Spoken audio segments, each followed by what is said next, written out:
Pasta biryani எப்படி செய்யறதுன்னு பார்க்கலாமா வாங்க. நம்ம செடியில் பூத்திருக்கிற புதினாவை வச்சு நம்ம பாஸ்தா பிரியாணி செய்யலாம். ஆயிலும் கீயும் பாதி பாதி எடுத்துக்கலாம். 3 பட்டை 3 ஏலக்காய் 4 கிராம்பு 2 பெரிய வெங்காயம் நல்லா வதக்கி விட்டுறலாம்.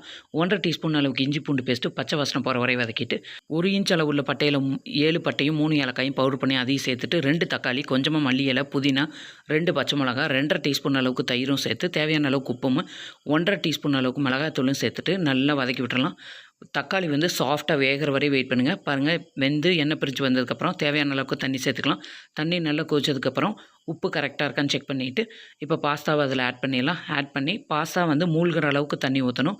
இப்போ நல்லா தண்ணி கொதி வந்ததுக்கப்புறமா மூடியை க்ளோஸ் பண்ணி 2 விசில் விட்டு 5 நிமிஷம் சிம்மில் வச்சுட்டு ஓப்பன் பண்ணி பாருங்கள். பாஸ்தா பிரியாணி சூப்பராக ரெடி ஆயிடுச்சு. வீட்டுக்கு கெஸ்ட் வரப்போ இந்த மாதிரி செஞ்சு கொடுத்து பாருங்கள், சூப்பராக இருக்குன்னு சொல்லுவாங்க.